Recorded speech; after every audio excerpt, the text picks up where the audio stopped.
Halo, shalom teman-teman, apa kabar? Ya, saya senang banget ketemu kamu di video ini dan channel saya. Saya berharap kamu dalam keadaan sehat dan terus diberkati Tuhan. Amin. Ya, kali ini agak berbeda. Kalau kalian perhatikan, saya tidak ada di mobil tapi sedang di rumah. Ya, ini adalah tempat di mana setiap hari saya saat teduh di sini. Ya, dan kali ini saya pengen membagikan 5 langkah tuntunan untuk saat teduh pagi hari. Ya, kenapa saya bagikan ini? Karena saya begitu menikmati, saya begitu diberkati, dan saya pengen bagi ke kalian supaya kalian juga menikmati dan diberkati seperti saya. Ya, kalau pagi hari kadang-kadang tantangannya adalah masih ngantuk ya. Ada tips dari saya.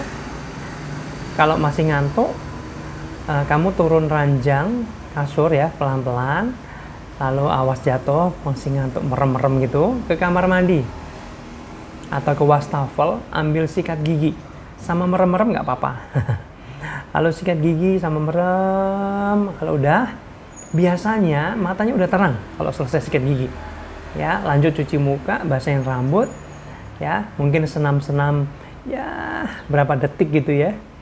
Lalu kalau saya siapin kopi panas, ya, kopi panas, lalu itu menemani saya di saat teduh.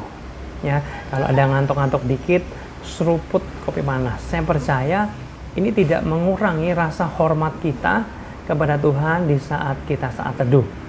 Ya, nah, lalu untuk saat teduh saya biasa menyiapkan handphone, ya, dan di situ ada aplikasi Revivo, teman-teman.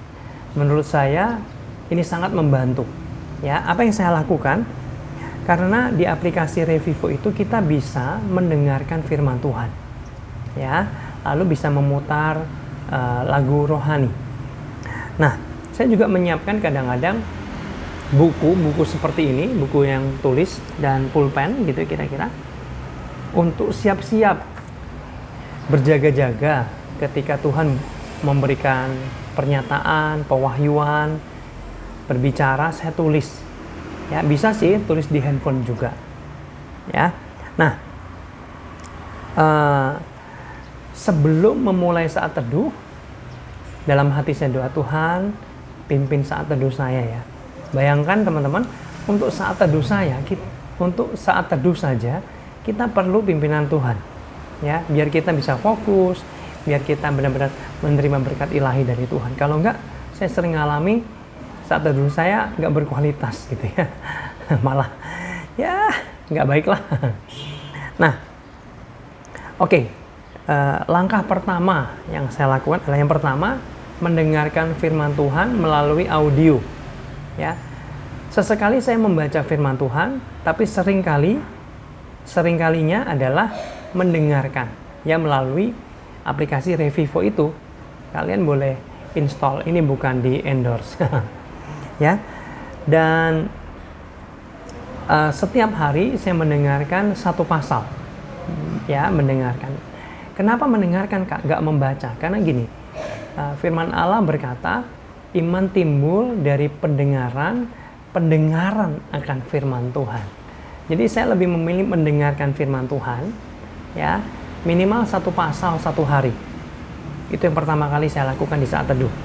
Lalu sambil merenung, saya dengerin, saya dapat berkat apa ya di firman Tuhan ini. Dan saya minimal mendengarkan 2 kali. Satu pasal itu saya dengarkan 2 kali. Kenapa? Karena sering kali gini, kalau satu kali kadang-kadang kita nggak fokus, kita terlewat, dan itu sayang. Minimal 2 kali. Ya, mungkin ada juga saya pernah 3 atau 4 kali. Karena saya pengen ulang apa tadi, bilang apa ya. Nah, gitu ya. Nah, ketika kita mendengarkan firman Tuhan, maka saya percaya iman kita makan, rohani kita makan. Dan ini saya percaya membuat roh kita kuat, rohani kita kuat, dan kita kuat di dalam menghadapi kehidupan ini. Ya, kekuatan firman. Dan setelah satu pasal itu selesai saya dengarkan, saya mulai deep worship atau menyembah. Ya, saya putar lagu penyembahan yang benar-benar memilih lagu-lagu penyembahan yang isinya pengagungan ke Tuhan, benar-benar murni penyembahan, benar-benar untuk kemuliaan Tuhan, ya, bukan lagu-lagu pujian yang untuk memberkati kita, untuk melindungi kita, ya, bukan. Nanti coba kalian rasakan, itu beda banget. Kalau lagu-lagu yang kita nyanyikan adalah pengagungan murni, itu kayaknya menurut saya kita lebih mudah merasakan hadirat Tuhan, ya, bukan lagu-lagu untuk berkati kita, perlindungan kita dan lain sebagainya, ya.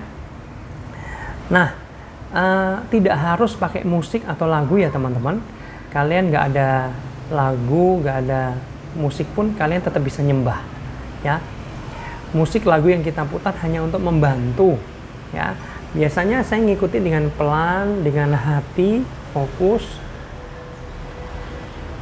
segenap hati menyembah. Jangan sampai kita mulutnya menyembah tapi hatinya jauh, tidak segenap hati, ya, jangan.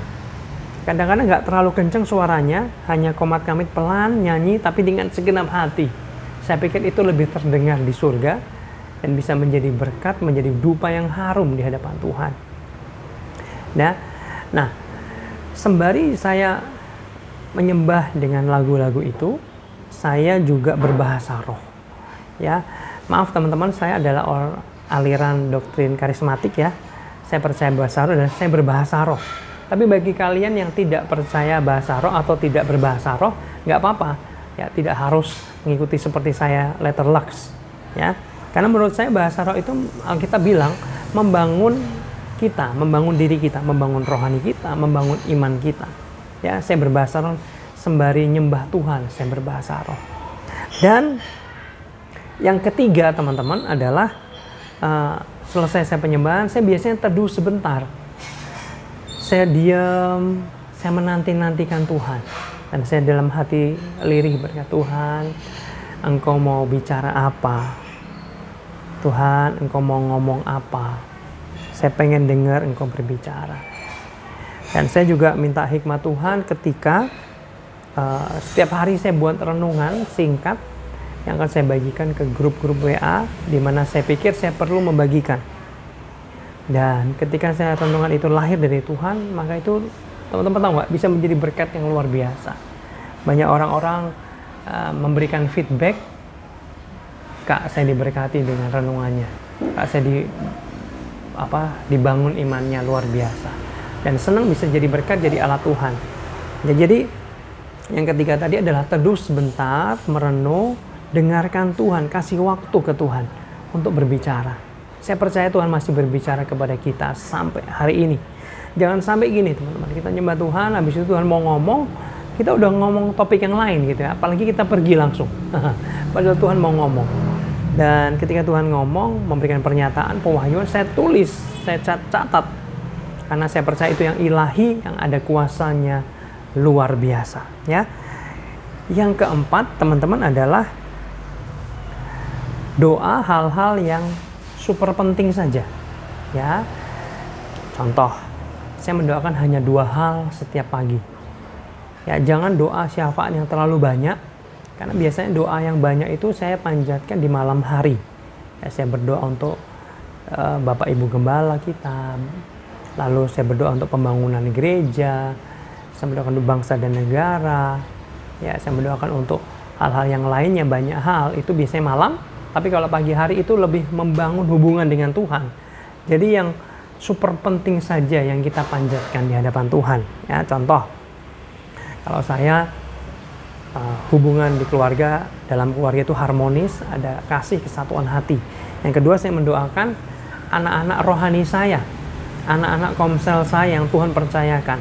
Karena menurut saya mereka begitu penting, karena ini tanggung jawab dari Tuhan. Ya, saya nggak bisa sembarangan menggembalakan komsel, karena saya takut nanti diminta pertanggungjawaban ke Tuhan. Setiap nama dari anak komsel, setiap pagi saya sebutkan, saya doakan, saya berkati pertumbuhan kerohanian mereka, mungkin usaha pekerjaan mereka, pergumulan-pergumulan mereka, saya doakan, saya sebutkan namanya satu persatu. Itu aja, 2 hal yang super penting yang saya selalu doakan setiap hari. Ya.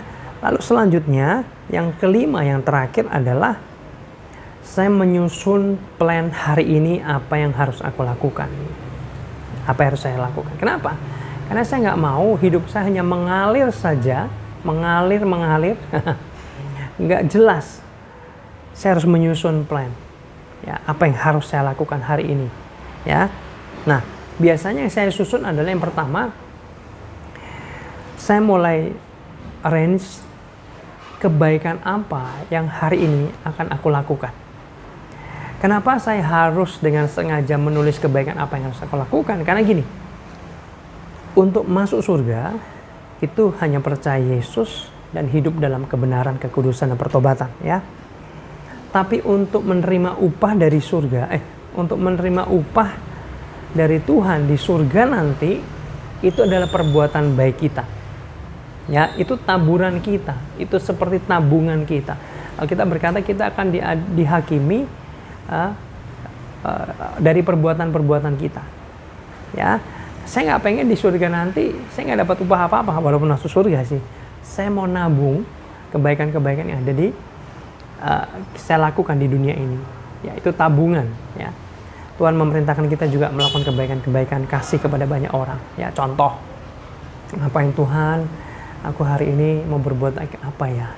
Oh, tiba-tiba Tuhan kasih inspirasi, kasih makan tukang parkir di depan tempat tinggal saya, ada 2 orang, saya kasih makan, saya beliin makan, dan lain sebagainya. Itu salah satu simple. Dan saya biasanya merancangkan 2 kebaikan dalam 1 hari yang harus saya lakukan. Saya mau lakukan dengan sengaja, bukan ya nanti kalau ada kesempatan, bukan, tapi dirancang, ya, dirancang sungguh-sungguh dan diupayakan dengan sengaja.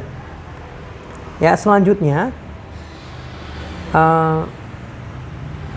saya itu melakukan chat secara personal kepada anak-anak rohani saya.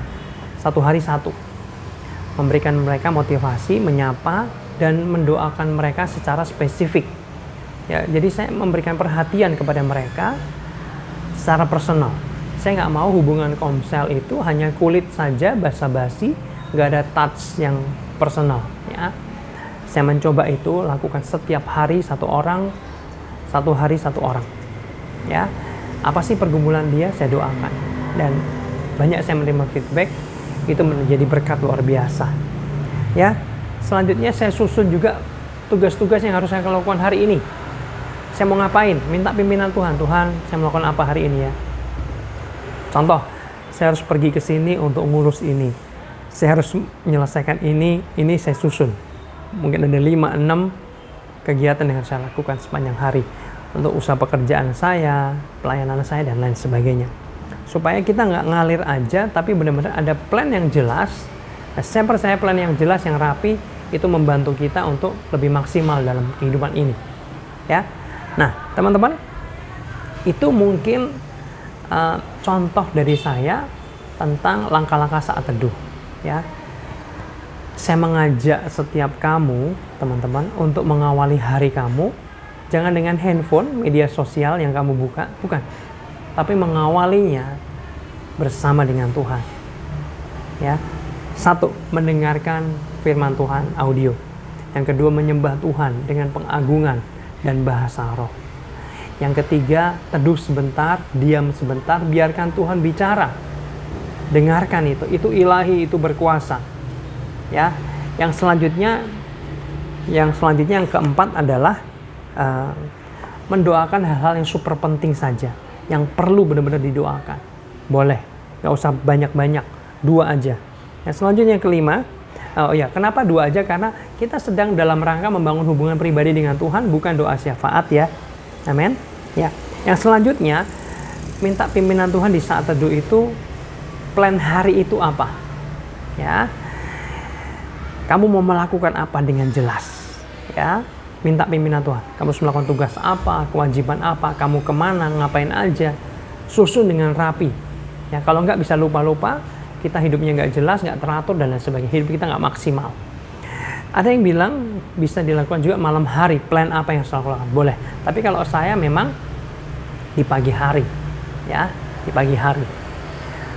Listnya what I must to do today. Kira-kira gitulah ya. Dan saya selalu menyiapkan kopi untuk menemani saya ketika ngantuk menyerang. Saya seruput kopi supaya ini membantu saya nggak ngantuk. Ini menemani saya kopi panas pagi hari, nikmat banget. Biasanya saya pagi hari jam 5 saya mulai saat teduh. Dan teman-teman, kadang-kadang untuk setengah jam itu nggak kerasa. Ya, kalau kamu lakukan 5 langkah tadi, setengah jam itu benar-benar nggak kerasa. Bahkan kemarin itu hampir 2 jam. Ya, saya menikmati hadirat Tuhan, saya menikmati keintiman dengan Tuhan. Itu indah banget teman-teman, beautiful banget. Momen-momen yang indah menghabiskan waktu dengan Tuhan. Ya, itu nikmat sekali. Ada hadirat Tuhan, ada merasakan kehadiran Tuhan di saat teduh, luar biasa. Ya, tapi nggak boleh juga kebablasan ya. Kita asik 5 jam jika kita melalaikan kewajiban-kewajiban kita. Nggak boleh juga ya. Kita harus bijak. Ya, dan saya percaya teman-teman, ketika kamu saat teduh, kamu sedang memberi makan rohani kamu. Dan ketika rohmu kuat, rohmu bugar, kamu akan tangguh, kuat menghadapi kehidupan atau badai kehidupan yang mungkin datang menerpa kamu. Ya, nah ini ibaratnya. Ini kamu, manusia, kita ini, dan ini Tuhan. Ketika kamu connect, nempel, ada satu impartasi yang Tuhan curahkan buat kita. Ya, apa itu? Ada kuasa. Kita nggak gampang kalah. Ya, ada hikmat Tuhan. Betul? Ada pimpinan Tuhan, ada kekuatan, ada kasih, ada hadirat Tuhan yang kita terima. Teman-teman, banyak banget berkat-berkat yang kita terima ketika kita saat teduh, teman-teman. Ya, ketika kita saat teduh. Ya, saya percaya harimu akan jauh lebih baik, jauh lebih berkemenangan, jauh lebih menerima berkat ketika kamu mengawalinya dengan Tuhan, dengan firman Tuhan, dengan nyembah Tuhan, dengan saat teduh, dengan hadirat Tuhan. Amin. Boleh kalian yang belum subscribe channel saya, like, kasih komen. Komennya mungkin bagaimana saat teduh kamu, kalian boleh berbagi juga supaya menjadi berkat buat orang lain, berkat buat saya juga. Dan bagikan video ini ke teman-teman kamu yang mungkin bingung bagaimana saat teduh. Gimana sih saat teduh yang benar? Gimana sih saat teduh yang enak? Ini bukan yang benar ya, yang benar harus seperti ini, bukan. Tapi ini minimal yang saya lakukan dan itu memberkati saya luar biasa. Dan saya percaya ini bisa memberkati kamu. Oke, itu aja. See you, semangat terus dalam Tuhan. God bless you.